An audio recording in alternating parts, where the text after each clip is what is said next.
নমস্কাৰ মোৰ প্ৰিয় বন্ধু বান্ধৱীসকল আৰু মোৰ শ্ৰদ্ধা ৰাইজ, আপোনালোকে নিশ্চয় ভালে আছে। হয়, ময়ো ভালে আছোঁ। আপোনালোকক নকলেও হ'ব যে কাৰণো শৰীৰত বেমাৰ হ'বলৈ বিচাৰে। সকলোৱে নিজৰ শৰীৰটো নিৰোগী সুস্থ সুঠাম হৈ থাকিবলৈ বিচাৰে। সেইবাবে গ্ৰীষ্ম বা গৰম কালত হোৱা ৰোগতকৈ শীতকালত হোৱা ৰোগত মানুহে তাক প্ৰতিৰোধ কৰিবৰ কাৰণে বহুত কষ্ট কৰিব লগা হয় বা বেছি সজাগ হ'বলগীয়া হয়। মই ইয়াৰ আগতে এটা ভিডিঅ'ত কৈছিলোঁ শীতকালত হোৱা কিছুমান বেমাৰ যেনে ফ্লু, চৰ্দি, হাঁপানি, ব্ৰংকাইটিছ, নখ ফাটি যোৱা, ভৰি ফাটি যোৱা বা নখত ইনফেকশ্যন হোৱা, নিউম'নিয়া আদিকে ধৰি কিছুমান বেমাৰৰ কথা। আৰু আজি সেই বেমাৰবোৰৰ কেনেকৈ প্ৰতিৰোধ কৰিব পাৰি সেই বিষয়ে থুলমূলকৈ আলোচনা কৰিম।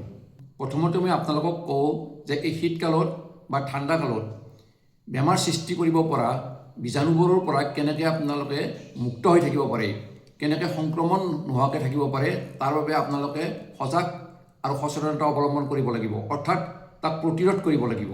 কাৰণ এই সময়ছোৱাত বেছিভাগ বেমাৰেই ফাংগেল, ভাইৰাছ আৰু বেক্টেৰিয়া ইনফেকশ্যনৰ দ্বাৰা হয়।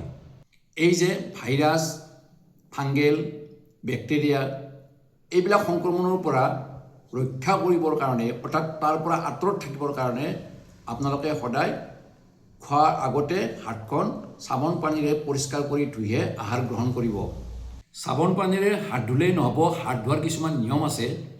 মই ইয়াৰ আগতে কোনোবা এটা ভিডিঅ'ত হাত ধোৱাৰ যি নিয়ম সেই নিয়মবোৰ দেখুৱাই দিছিলোঁ, আপোনালোকে সেইটো চাই ল'ব পাৰে। আপোনালোকে ক'ৰবাত গ'লে যদি সুবিধা থাকে চেনিটাইজাৰ ব্যৱহাৰ কৰিব। যদি চেনিটাইজাৰ নাথাকে তেনেহ'লে আপোনালোকে পকেটত এটা চেনিটাইজাৰ লৈ যাব। কেতিয়াও খালী হাতেৰে আপোনালোকে চকু, নাক আৰু মুখ স্পৰ্শ নকৰিব। সদায় চেনিটাইজাৰ কৰিহে এইবোৰ অংগ স্পৰ্শ কৰিব, তেতিয়াহে বীজাণুমুক্ত হ'ব। কাৰোবাৰ যদি চৰ্দি, হাঁচি বা কাহ হৈছে তেনে ব্যক্তিয়ে আন এজন ব্যক্তিৰ সন্মুখত কথা কওঁতে সদায় তেওঁ মাস্ক বা স্বচ্ছ চাফা কাপোৰ বা ৰুমাল ব্যৱহাৰ কৰিব, তাৰপিছতে কথা পাতিব। আমি সচৰাচৰ ব্যৱহাৰ কৰা দুৱাৰ বা খিৰিকীৰ নব, ৰিম'ট কণ্ট্ৰল এইবোৰ সদায় চেনিটাইজাৰ কৰি ব্যৱহাৰ কৰিব লাগে, কাৰণ এইবোৰৰ পৰা বেমাৰৰ বীজাণু সংক্ৰমণ হোৱাৰ আটাইতকৈ বেছি সম্ভাৱনা থাকে। আটাইতকৈ ডাঙৰ গুৰুত্বপূৰ্ণ কথাটো হ'ল বাহিৰত ওলাওঁতে বা ৰোগীৰ সন্মুখত কথা কওঁতে সদায় মাস্ক পৰিধান কৰাটো বাধ্যতামূলক কৰিব লাগে। এই সময়ছোৱাত ৰোগ প্ৰতিৰোধ কৰিবলৈ ভিটামিনযুক্ত ভাল খাদ্য খোৱাৰ উপৰিও ভিটামিন ডি খাব লাগে। এই সময়ছোৱাত প্ৰত্যেকে তেওঁলোকৰ নিজৰ লাইফষ্টাইল অৰ্থাৎ জীৱনশৈলীৰ পৰিৱৰ্তন কৰিব লাগে, কিয়নো গৰমৰ দিনত আমি যিবোৰ কাপোৰ ব্যৱহাৰ কৰোঁ সেইবোৰ কাপোৰ ঠাণ্ডা দিনত বা শীতকালত ব্যৱহাৰ কৰিলে নহ'ব।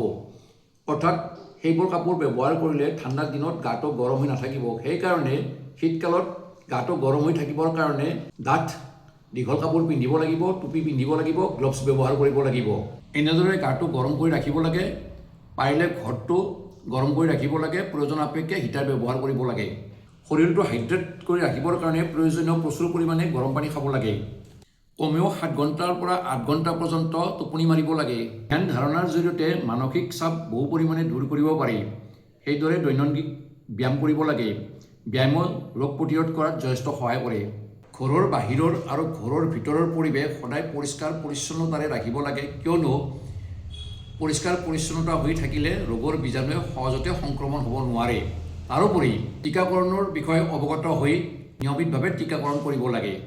প্ৰিয় বন্ধু বান্ধৱীসকল, আপোনালোকে জ্ঞাত হ'ল যে ৰোগ প্ৰতিৰোধৰ বাবে বিশেষকৈ পৰিষ্কাৰ পৰিচ্ছন্নতা, উদাহৰণস্বৰূপে ভালকৈ হাত ধোৱা, ভালকৈ গাটো ধোৱা, ঘৰখন পৰিষ্কাৰ কৰি ৰখা, বিচনা পত্ৰ আদিকে ধৰি চাফ চিকুণকৈ ৰখা, গাটো গৰম কৰি ৰখা, ৰোগ প্ৰতিৰোধ ক্ষমতা অধিক উন্নত কৰিবৰ কাৰণে খাদ্য, ব্যায়াম, টীকাকৰণ, ফ্লু, নিউম'নিয়া আদিৰ হাইড্ৰেট হৈ থাকিবৰ কাৰণে প্ৰচুৰ পৰিমাণে পানী খোৱা।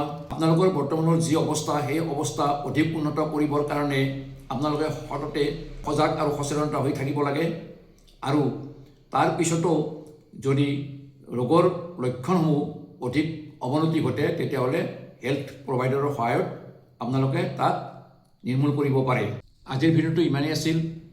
মই আশা কৰোঁ আপোনালোকে শীতকালত বা ঠাণ্ডা কালত হোৱা কিছুমান ৰোগৰ কথা আৰু লগতে তাক কেনেকৈ প্ৰতিৰোধ কৰিব পাৰি সেই বিষয়ে অলপ হ'লেও জ্ঞান লাভ কৰিবৰ কাৰণে সক্ষম হ'ল। মই পৰৱৰ্তী ভিডিঅ'ত এই শীতকালত বা ঠাণ্ডা কালত এই ৰোগসমূহ কেনেকৈ নিৰাময় কৰিব পাৰি, অৰ্থাৎ ইয়াৰ চিকিৎসা কি, এই সম্পৰ্কে কিছু কথা বতৰা পাতিম। ধন্যবাদ।